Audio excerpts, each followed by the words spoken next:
Hello, everybody. So, what do we have here? Has the flu hit us again this week? Is that what's going on? Who here has had the flu this time around this cycle?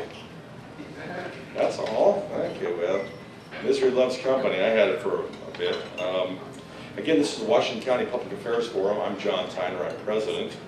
And we're going to be having a first in a series of discussions on gun laws. And basically, as a reminder to everybody, the Washington Public Affairs Forum. Ron, we can't hear you. Keep your mic or raise it or something. Well, I think I'll be too intimate with Kathy here if I get too close to the mic. It's got a screen on it. Okay, good deal.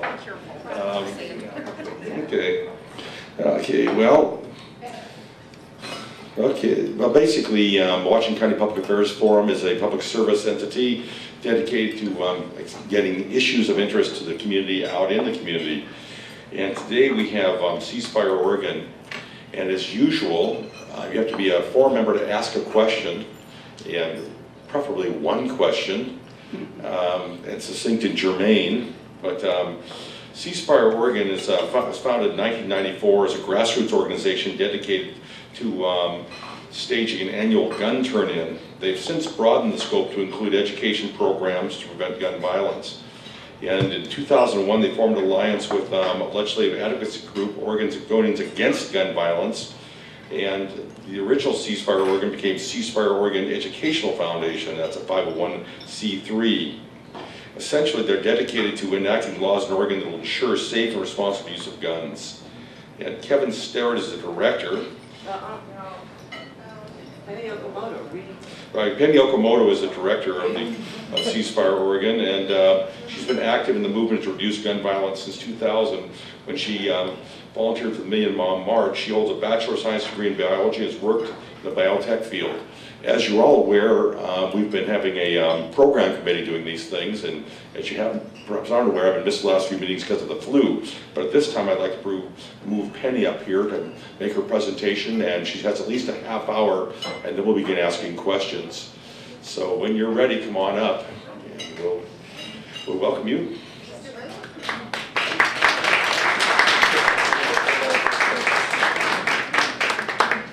Thank you. I really appreciate that. I am Penny Okamoto. I'm the Executive Director of Ceasefire Oregon. I'm really thrilled to be here today. Thank you so much for inviting us. We do have a lot of information that's not necessarily on the table or something, so if you want more information, just feel free to ask, or you can check with Katie who's in the back. Okay, so today I'm going to be talking about Oregon gun laws and some of the things that Ceasefire Oregon would like to do to see some of that information changed. So let's start off. We've got this great little sheet here. This is written up by our Ceasefire Oregon President, Elise Gauthier. So we're going to start off with assault weapons. Oregon does not limit the sale or possession of military-style semi-automatic assault weapons like the AR-15 or the XM-15 that was used in Sandy Hook. Background checks. Oregon requires people to undergo a background check if they're buying a weapon at a gun show, if they're buying a weapon from a federally licensed firearm dealer. Background check is not mandatory if you're having a one-person private sale. If I'm selling to someone, you're selling to someone, you don't have to undergo a background check. You can call and do a background check if you wish, but it's not mandatory. In the state of Oregon, the point of contact is the Oregon State Police. Some places use the FBI, but actually even the FBI has told us that the state police do a more comprehensive background check, so that's who you would call. Child access prevention. Right now in Portland, there's an ordinance making it unlawful to endanger a minor by allowing access to a firearm. There's no comparable statute in Oregon, just in Portland. So if someone has a firearm and a minor under 18 accesses that weapon, they can be held criminally liable. Oregon does not require gun locks to be sold with any locking device or technology to prevent the unauthorized access to the gun. And of course, we saw that that's what happened just recently in December in the Clackamas Town Center shooting. Someone accessed someone else's semi-automatic. Okay. There's no licensing, there's no registration, just for open carry. For a concealed handgun, the county sheriff must issue a license to carry a concealed handgun to anyone who meets the statutory requirements set forth. The license may be denied if the sheriff has reasonable grounds to believe that the applicant has been or is reasonably likely to be a danger to self or others or the community at large. So basically, to carry a concealed handgun, to have a concealed handgun license in the state of Oregon, you have to pass a background check, there is a fee, and you have a test, but there's no requirement to even show that you can shoot a gun. There's no shooting at all required to have a concealed handgun license. Local laws. In 1995, the Oregon legislature took from Oregon communities the authority to regulate guns and therefore reduce gun violence. Thus, with a few exceptions, Oregon law now prohibits cities and counties from enacting local gun laws. In late 2010, Portland actually enacted several ordinances that were not preempted by the state statute, and one of them is that child access prevention.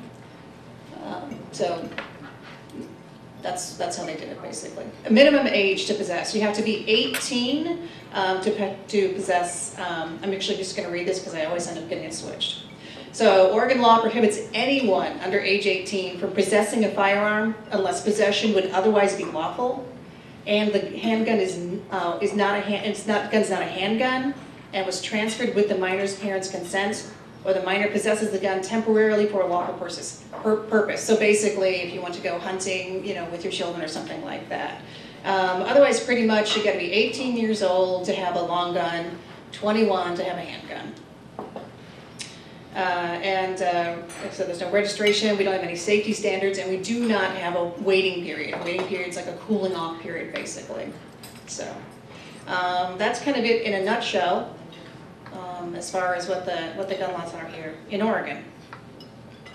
Now, as far as what Ceasefire Oregon wants to do, I'm going to stop here for a minute and talk about our name. Our name is Ceasefire Oregon. It's not Ban Guns Oregon. It's not Ban Second Amendment Oregon. It's Ceasefire Oregon. Let's take a minute. Let's stop shooting. So what really brings me here today? Sadly, what brings me here today are two very high-profile shootings. The first was the Clackamas Town Center shooting, and the second was the Sandy Hook shooting. And the reason I'm here today is because so many people were concerned and alarmed and frightened and angry about those shootings. It's understandable. We got a huge number of phone calls, huge number of email. It was the response was and still is pretty incredible. And people were saying, what can we do about this? What can we do about this? This is crazy. And what we really found is that people honestly don't understand the lax gun laws that we have here in the United States. So we can go, first of all, to one of the things that we'd really like to see passed is what we call a universal background check. And I talked about this a little bit earlier. All this simply does is make someone call in Oregon, the Oregon State Police, and say, can this person legally possess a weapon? Are they a felon? Do they have a restraining order? Do they have a domestic violence misdemeanor on their record? Have they been adjudicated mentally ill? That's really all it is. And a lot of people didn't know that this was not even the law. That's why recent polls have shown that 90% of Americans or more want universal background checks. That's all it is. It's just a background check. And people are saying that's not going to prevent criminals from getting guns. Eventually it will. The problem is that we've got so many weapons out here. And this is another situation. In the United States, in 2000, we have about 300 million handguns in the United States today. And we have about 308 million people. So we have a handgun for basically every man, woman, and child who isn't basically a toddler. So we've got a lot of handguns, long guns, all sorts of guns. We've got a lot of firearms, 300 million firearms. So you've got a market that you've got guns everywhere. It's easy for criminals to get guns. We need to do something different so criminals and those who are mentally ill don't get weapons. And by the way, while I'm talking about mentally ill, only about 3 to 5% of all the gun crime, gun violence is actually committed by people who have been, or who are considered to be mentally ill. Now, we definitely need to do something for these people. There's no doubt about that. But in focusing just on this, we're missing the other 95% of people who are not considered mentally ill and who are killing people, injuring people. Okay, so we know we have 300 million guns. How many people are actually shot? It's estimated around 230,000 people every year are threatened with guns in some way. About 100,000 people, Americans, this is just Americans, every year are shot. Every year. Around 30,000 are killed. And in America, of those 30,000, about 57%, more than 50%, it varies every year as you can imagine, are suicides. And in the state of Oregon, we've got over 400 people on average every year die from gunshot death. In 2009, more people died in the state of Oregon from gunshot death than from car crashes. Now that's a lot of people, and there's something we can do about that. But who is dying? About 80% of the people in Oregon who die from gunshot commit suicide. This is a huge problem that we're taking a look at. And so one of the most easy things you can do is when you bring a gun into your home, into your community, examine your home, your family, your community. Should I be bringing a weapon into my home? With the statistics of 80% of all gunshot deaths, suicide, take a look at this. Take a look at that statistic and consider whether or not you really want to bring a gun into your home. Okay, so the legislation that we're going to be taking a look at. The first one is Senate Bill 347. And this will remove from Oregon law the provision that allows anyone with a concealed handgun license to bring loaded guns into K-12 schools. Now, when I say that, most people are like, what? Okay. In Oregon state law, anyone who has a concealed handgun license, and like I said earlier, you've got, to get a concealed handgun license, you have to be 21, you have to pass a test, basically, you have to pass a background check and pay a fee. You don't even have to show you can hit the broadside of a barn. 152,000 Oregonians, right now, have a concealed handgun license. And every one of them can bring a gun into an Oregon public school, including kindergarten, K through 12, okay? So the state law says this is permissible. Many school laws say it is not. So what SB 347 would simply do is prohibit the carry. However, there will be an opt-out. So if schools say, you know what, we want people with concealed handguns in our schools, okay, they can do it. But the broad law would change so schools have the right to regulate who has weapons in their school and who does not. Now these laws would not pertain to law enforcement. So police officers can, they can always come in. They don't have to have special permission. So. SB 346 would prohibit the sale of large capacity ammunition magazines. And in this case, we're talking about magazines that can hold more than 10 bullets. So, when you're hunting in Oregon, if you're hunting birds, you got 3 bullets. You can have 3 bullets for those birds. If you're hunting large game, 5 bullets. If you're hunting humans, unlimited. That just doesn't seem fair, does it? Doesn't seem right. So many people will say, okay, so what? You got 10 bullets in your magazine. You can just pop another one in. Unfortunately, yes, you can. But this is the state we're at in Oregon right now, okay? What we're saying right now to the NRA, the Oregon Firearms Federation, who's making all these laws, gosh, you know, when you come into our schools and our movie theaters and our malls, like Clackamas, can we just be shot at with 10 bullets at a time? Instead of 30 or 100, because 100 is what they had at Agora, and 30 is what Loeffner had in Tucson. So this is really what we're dealing with right now. I don't think it's an unreasonable request to have just 10 bullets at once pointed at our children, our family, ourselves. Okay, so I think it's a pretty reasonable thing to ask. And another reason this is important is because we know that, like in Tucson, the reason Jared Lochner was stopped was because when he stopped to reload, he was tackled by incredibly brave people. They stopped and tackled him. That's why the shooting stopped. There was some other guy who came in, he had a concealed handgun license, he heard the shooting, he ran over there, and he almost shot the people who were tackling Lochner. So he almost added to the problem. So yeah. SB 346, ban large capacity ammunition magazines. Okay, and the next one that we'll be supporting is a ban on assault-style weapons. Now this can be defined as a semi-automatic weapon. It'd be like the AR-15, which is very similar to I think it's called the XMR-15 that was used in the Tucson shooting. Very similar style. And that was made by Bushmaster though. And with a semi-automatic, well, all you have to do is keep pulling that trigger. But the shooter keeps pulling that trigger, every pull releases another bullet. With an automatic, all you have to do is keep that trigger held down and that gun will keep shooting until there are no more bullets left. So that's the difference. And what we want to get rid of are the ones that you just keep shooting, shooting, shooting, shooting, shooting, shooting. Because we're all eating, I'm not going to go into what I usually go into and some of the problems that that causes and some of the tragic details that you can find in the Sandy Hook shootings of those poor little children.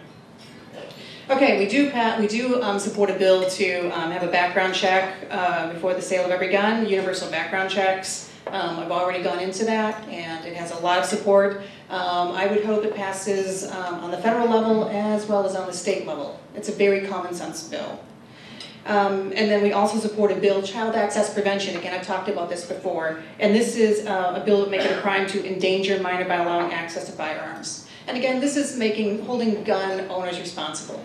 We know the vast majority of gun owners are incredibly responsible. They keep their weapons locked up, they keep them unloaded, they won't keep the ammunition separate, they're very aware of when they have children in the home. They're really very careful about these things. But we do have situations, even with people who are concealed handgun license holders, who, like it was up in Washington where a gentleman had his handgun under the seat in a car, and a 3-year-old got it and shot himself.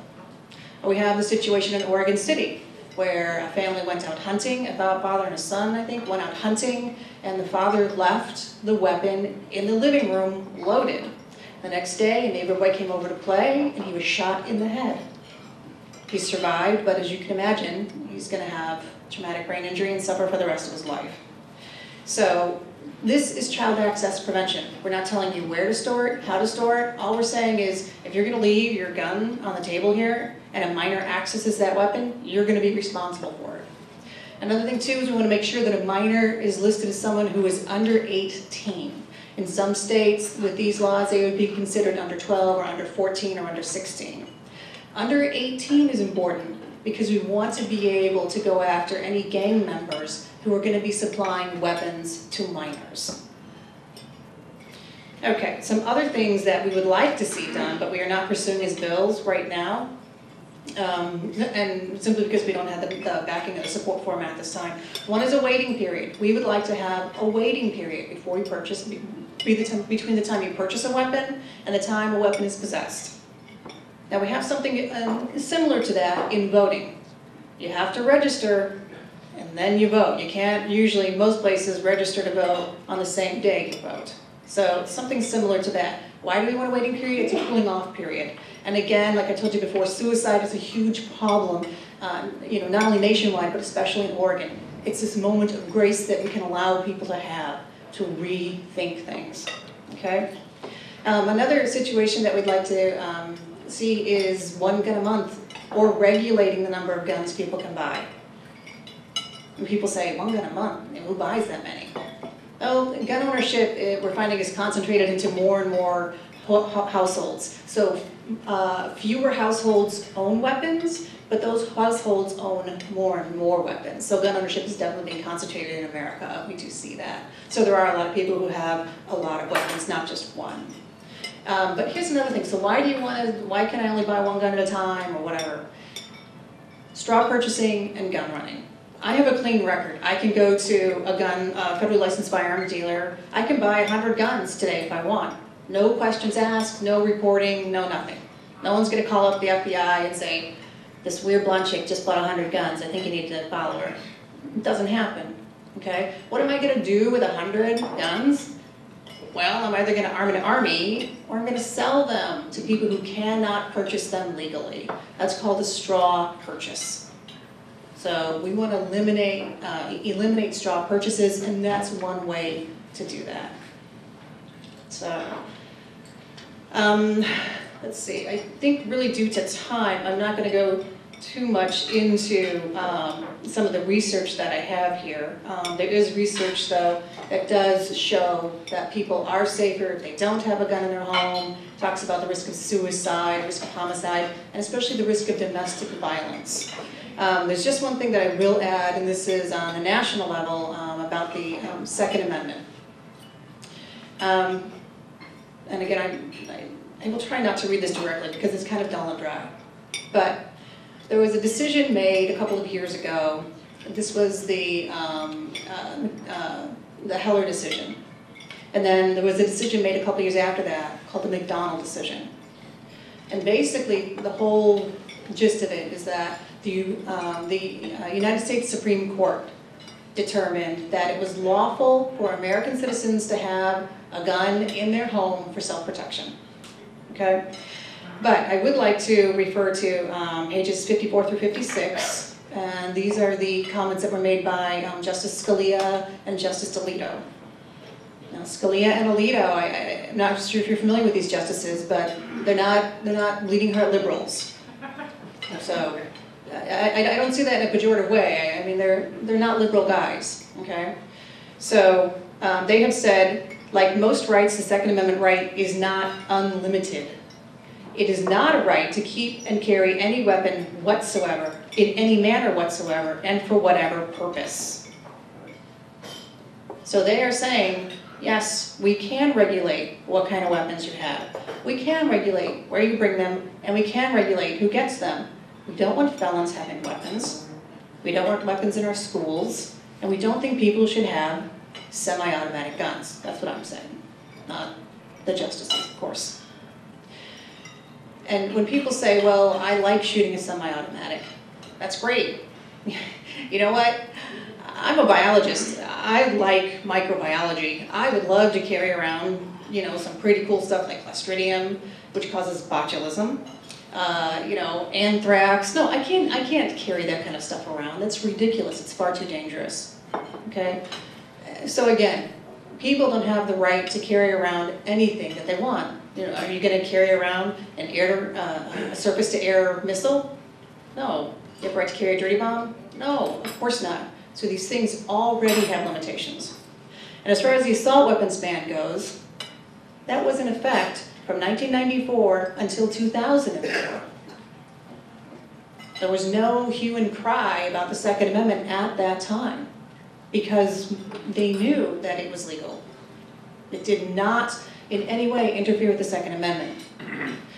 People say, well, you know what, we got that, you know, the ban, and, you know, Kip Kinkle got his guns, and, you know, he killed these kids and stuff. That's right. Because assault weapons, any type of gun basically, but especially an assault weapon, a semi-automatic weapon, is something that I liken to, just work out what it is, a landmine. I liken it to a landmine. Okay, you've got all these landmines that countries have put down for years and years and years during war. And they still go off. They still kill people. They will kill people for a long time, unfortunately. But at least we stopped allowing them. That's the important thing. So, if we have an assault weapons ban today, does that mean that no one will ever be killed again by an AK-47, an AR-15, or whatever? No. because they will still be in our society and in our communities. People will still be able to possess them and use them.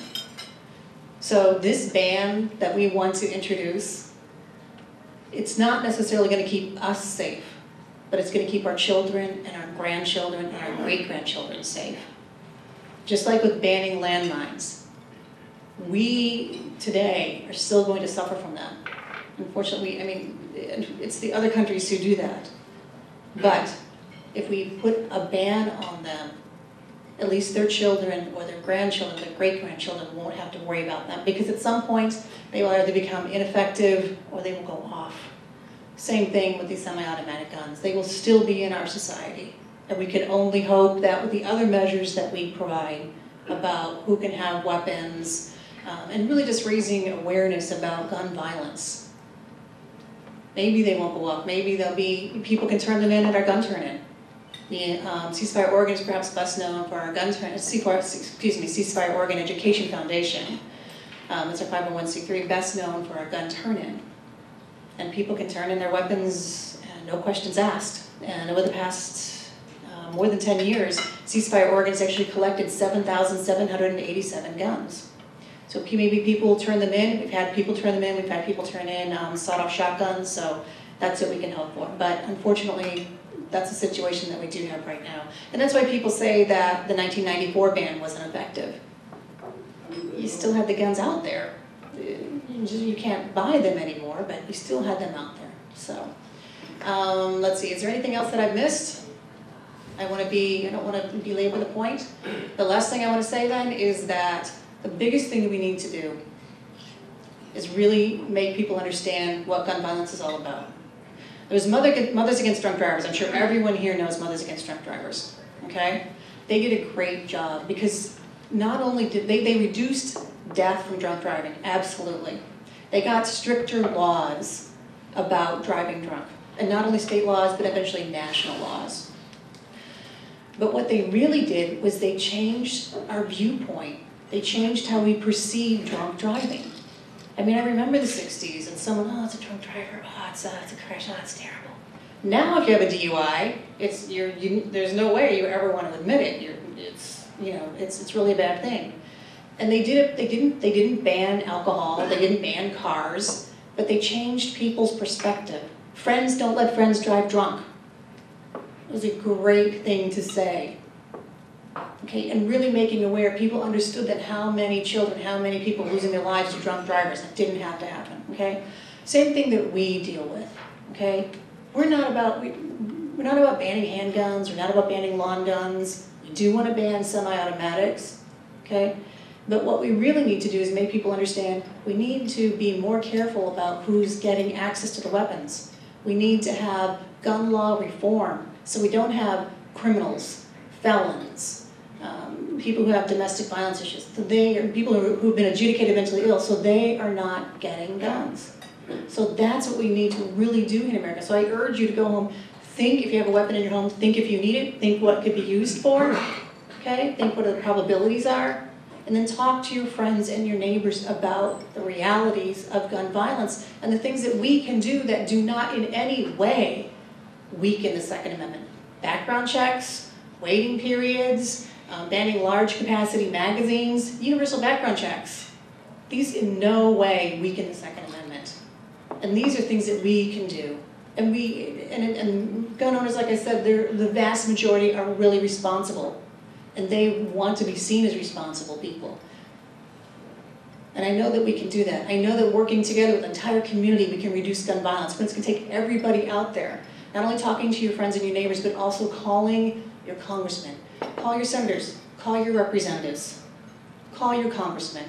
And say, look, why aren't we doing something about this? How many more Sandy Hooks do we need? Because ultimately, the reason that I am here today, and that I haven't been here last year or anything like that, is because of 20 dead first graders and the 6 women who had the courage to put their bodies in front of bullets to try to protect these children. That's why I'm here today. And if those women can be that brave, we can be brave enough and responsible enough to call our senators, our congressmen, and say, look, we need to do something about this. We need to pass sensible gun law reform today. Thank you. Take any questions.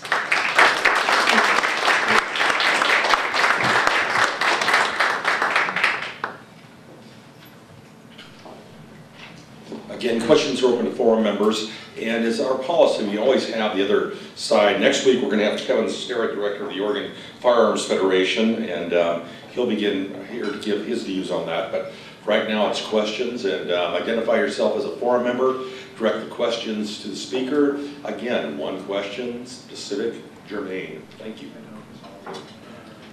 Hi, my name is Bill Kroger. I'm a forum member. I want to thank you for coming today. It's definitely a hot topic. When I was young, I don't remember a lot of this stuff going on. People had guns, and yes, there were some suicides on and off, but it wasn't crazy like it is now. I'm just kind of wondering if there was any correlation, or if you knew of any studies or anything that maybe links the violence in the media, violence in the video games with kids and things like that to the use of firearms and what's going on. Actually, that's a great question. I don't see any good literature that, or any literature really, that shows a strong correlation between video games and violence in the movies. I would think that I would have expected to see that. So I think it's a great question. The one reason why I think maybe we don't is there was a paper actually just put out by Dr. Arthur Keller. It was in the December issue of the Journal of American Medical Association, and it was entitled "Silencing the Science on Gun Research." And actually talked about how the House Appropriations Committee actually took away money from the CDC that was going to gun violence research. They actually ended up putting it back, but they put a clause in there saying that it could not be used for anything to do with gun violence research. So that's why you've seen kind of a dearth of research in the past 5 to 10 years, because there's no money for it. So the CDC doesn't do it. And I've heard Lars Larson call the CDC, they propagandize for the government. I really, I'm a scientist. I really don't think the CDC propaganda. I just don't believe that. I've seen the studies, I've read studies, I know how to read scientific studies, and I don't believe that. So it's a really good question, and honestly, I think that the science just has not been able to be done. Thank you. Chris Leslie, forum member. This goes along with the previous question in a way. The popularity of profiling or judging. Are there any studies to especially children who commit gun violence? You were saying how they don't allow studies? That doesn't make sense. It's not, the studies aren't being allowed, they're not being funded. So I don't think I answered your question though. I'm sorry. Don't you have a profile for the young people who, they're just gun nuts, not gun nuts, but just children who are immature or anything like that? Okay, I think you're talking about who's the average shooter, basically. Right. Yeah, okay, all right. So people will recognize that and be able to identify that person possibly before he does violence. That was more important.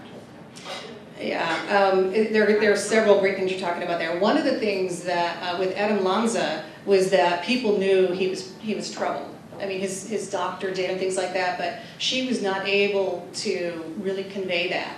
And one of the 23 proposed ideas that President Obama put out would be dealing with that, actually. So we say, oh, you know what, I know something's not right with this guy or this woman. We need to do something. So that would address that. We do know that with suicide, again, that's the biggest problem we have here in Oregon. With suicide, it's young males, teenage males. They're the ones who are going to commit suicide most often with guns. And actually, I think it's in the teens into the 20s. So yeah, so the young males are definitely going to be doing that more than the females. It kind of just depends on... But don't you have a moral obligation to say how wrong it is for these kids to be so nuts? Do I have a moral obligation? It's like last week we had the sheriffs telling us how they do committees, and yet they didn't say, well, these kids are troubled. They are nuts. and I know what question. So when you say that, you mean like adjudicated mentally ill, or, I'm sorry, I don't get it. Sorry, John. Hello, Penny, and thank you for being here. John Williams, forum member. I got a really interesting letter mailed the other day. It's a sweepstakes. All I have to do is enter the sweepstakes, and I can win up to 32 guns. 600 winners. So it's a really cool thing. No background checks or anything, and I assume that's because it's from a private or something like that, company or that sends it out. Anyway, and also I get a chance to join the NRA. Oh, Like to do yeah. that. So Okay. my question is, when this is available, whoever can possibly win, but maybe not win, but possibly win, all of a sudden they have all these interesting guns. Is that right? How does that work? Should there be any checks on that? There definitely should be background checks. May I see that? Yeah. Thank you. Thank you, I really appreciate that. This is from the NRA. This is from the National Rifle Association. Membership Processing Center, and wow, this is kind of like it's a sweepstakes, right? Yeah, absolutely. Okay, Like official that. call for entries, enter chance to win 1, 2, 4, 6, 8, 10 guns, a 32 gun grand prize. You can win, and oh, it's signed by Wayne LaPierre. Okay, it's signed by Wayne LaPierre. This is the man who said 3 years ago now at the CPAC, the guys with the guns make the rules. Don't even get me started. Guys with guns don't have the right to intimidate us into speaking. Guys with guns don't make the rules, okay? This is democracy. The voters, the people make the rules. Okay, thank you. I don't know what to tell you about this. I would hope that they would do background checks. It's pretty interesting. I don't know. Can I keep this? Certainly. Thank you. Thank you for being here and sharing your. Thank you so much. I really appreciate it. Thank you.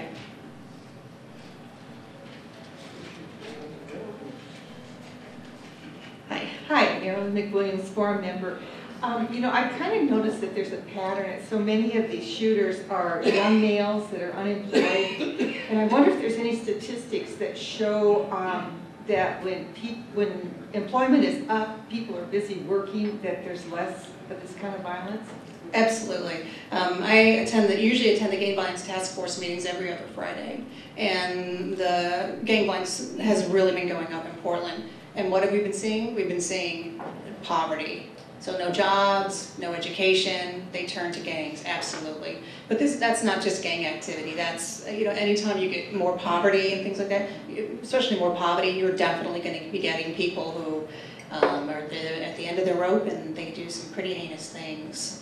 That actually happened here just a couple years ago in this neighborhood. So yeah, that's exactly right. So education, even mental health, and then also just providing people with jobs, it would really make a huge difference.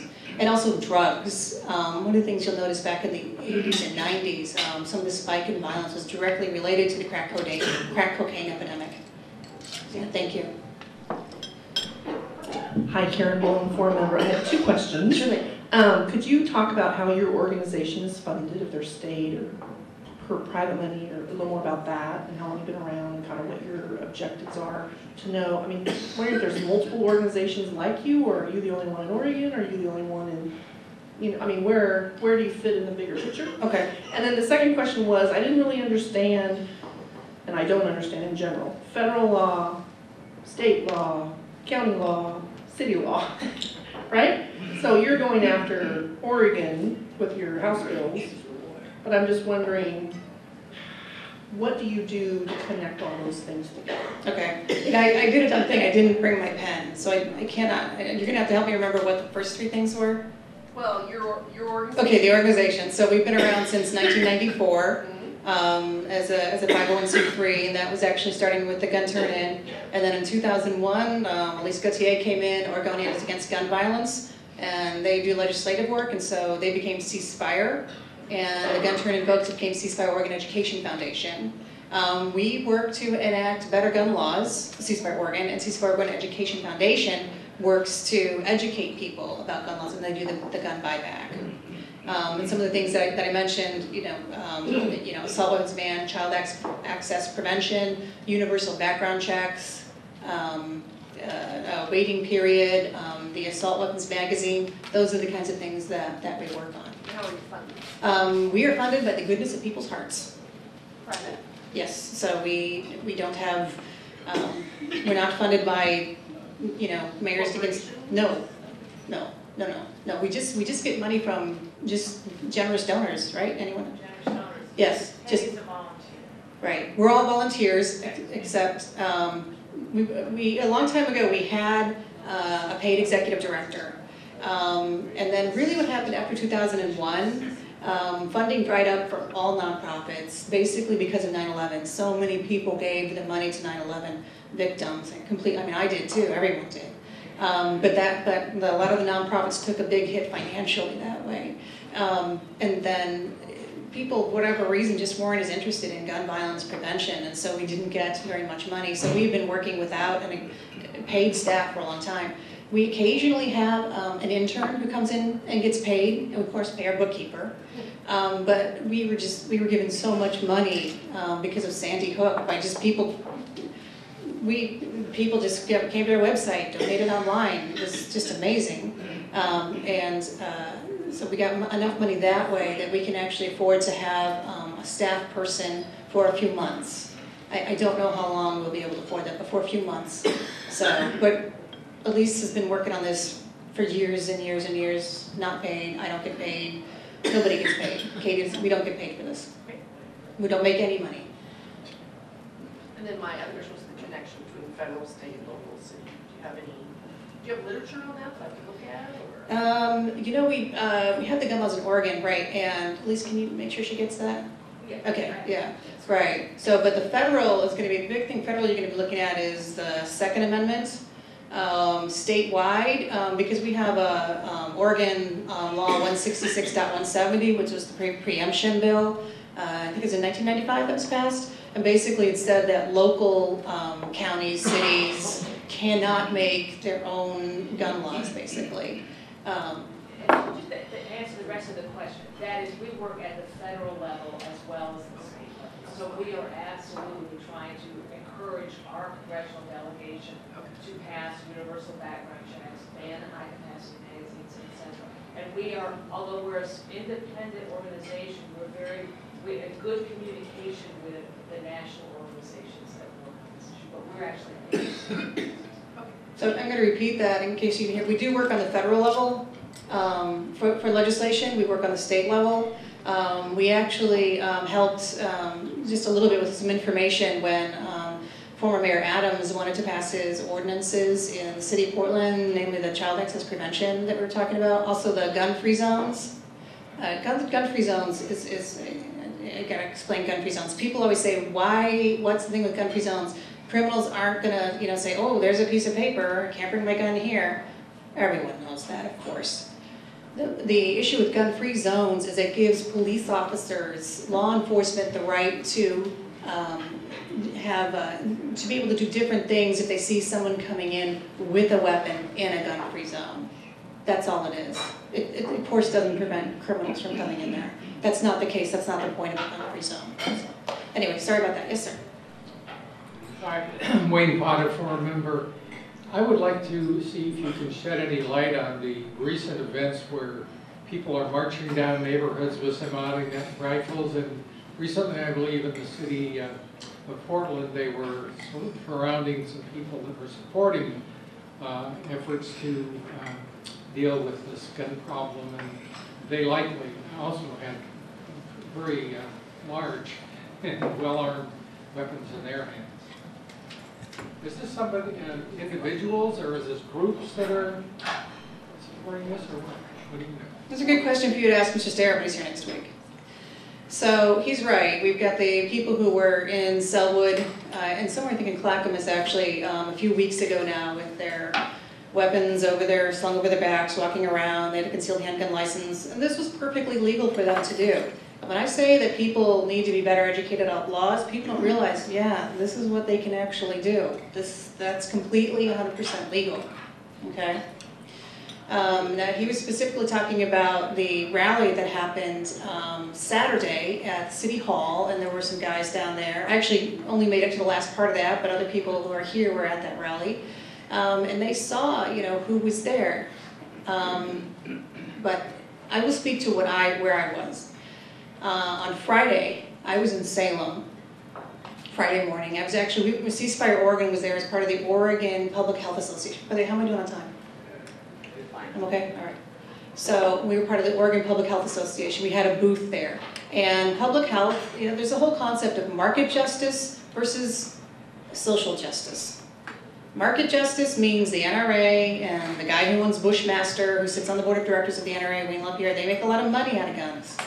And they have a saturated market here in America, you gotta admit, 300 million guns, 308 million people, that's a saturated market, okay? So they got a lot of, they gotta kind of excite a lot of fear and concern in people to buy guns, okay?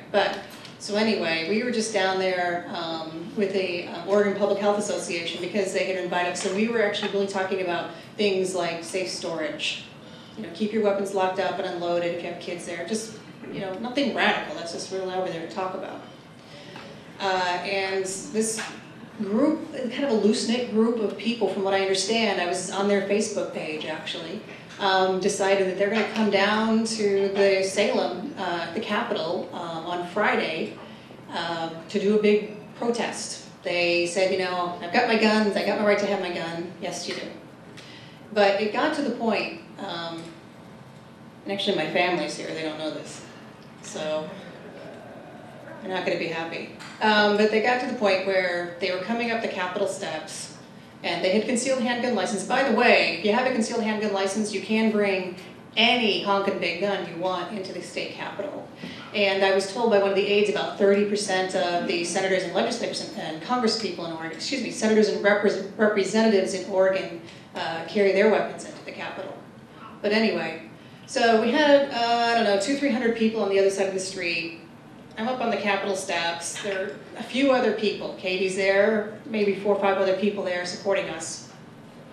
And more and more of the people with their, semi-automatics start, filling up on the steps and things like that. That's their right. But then this man from, Jordan is his last name. He's from KMTR-TV, I think. Anyway, in Eugene, Channel 16 in Eugene. And he says, I'm going to interview, is that okay? And I'm like, that's fine. And so he starts talking to me.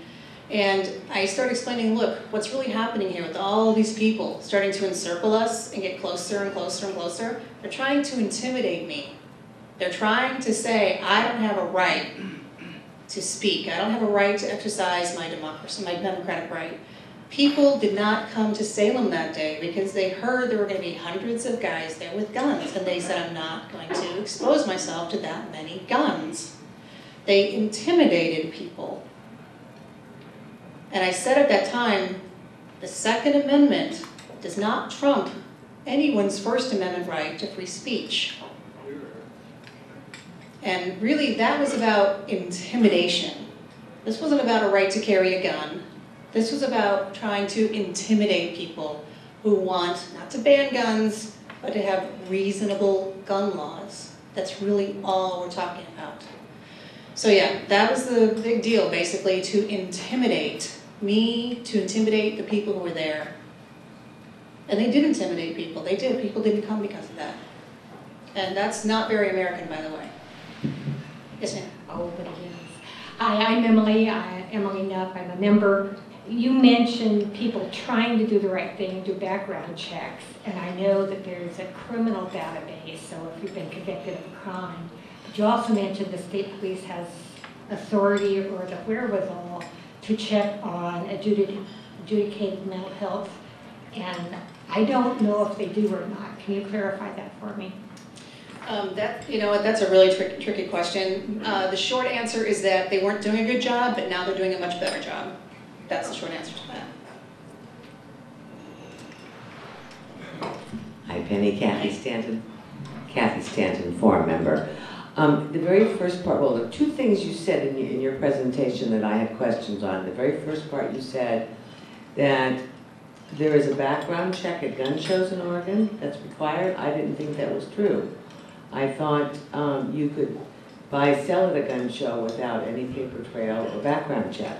The second question, you mentioned Mothers Against Drunk Driving, working in federal legislation, and I just couldn't see what that was. So if you would, Sure. those two things. Sure. In 2000, actually, Ceasefire Oregon, the Imam March, Ginny Burdick, Elise Goethe over here, they actually passed a law that would close the the gun show loophole in Oregon.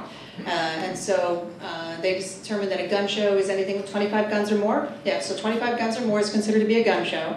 So even if we were here and had, 26 guns for sale, it would be considered a gun show. And everyone who'd be buying guns would have to undergo a background check. So that was actually closed in 2000. Yeah. And then the second thing was... Mothers Against Drunk Driving. Right. Sure. One of probably the biggest piece of federal legislation they passed, when President Clinton actually signed, was a federal law stating that the blood level alcohol limit was 0.08. And that was the big, that's actually the big federal legislation that they passed. And so if you've got more than 0.08 federally now, and statewide it was some states yes, some states no, but federally now it's 0.08. So that's a big, that was huge. That was huge. You can imagine they had a lot of pushback about that. But it could be done. They said it couldn't, and they did it. Anything else? Oh, wait.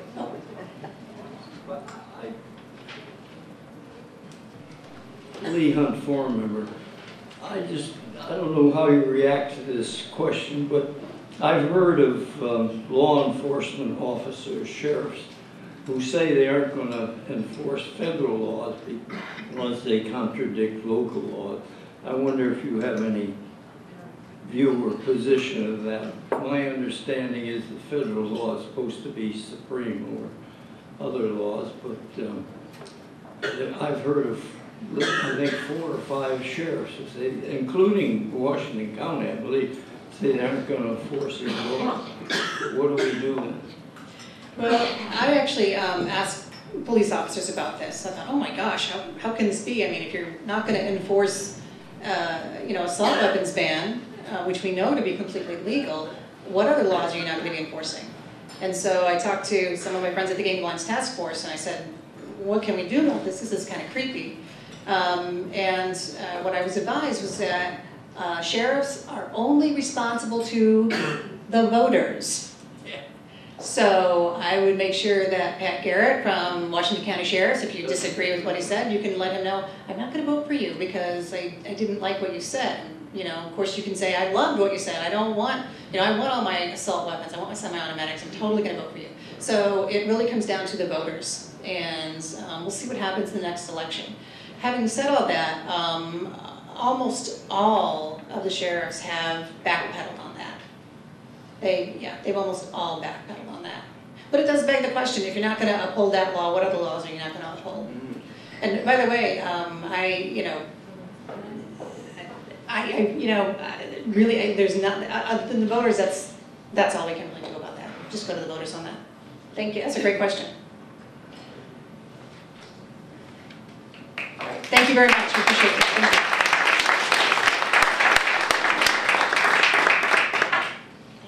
Thank you.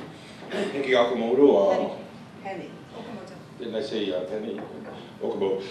Basically, the interesting thing about trying to get over the near-death experience of the recent flu is that you're not over it till you're over it, and not over it. But the next program is the Second Amendment Issues and Challenges with Kevin Stair of the Oregon Firearms Federation.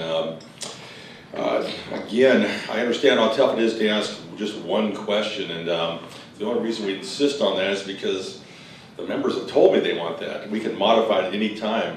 We can, anytime people want to ask more than one question, or 3 or 4, the body wants to do it, we can just suspend the rules to do it. So it doesn't stop a person from going back to the end and going back through again, answering the question. But anyway, thank you for being here. The Washington County Public Affairs Forum, again, it's a public forum. We're trying to get issues out there.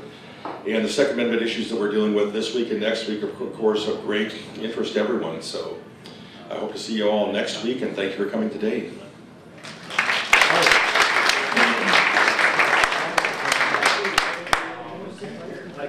Thank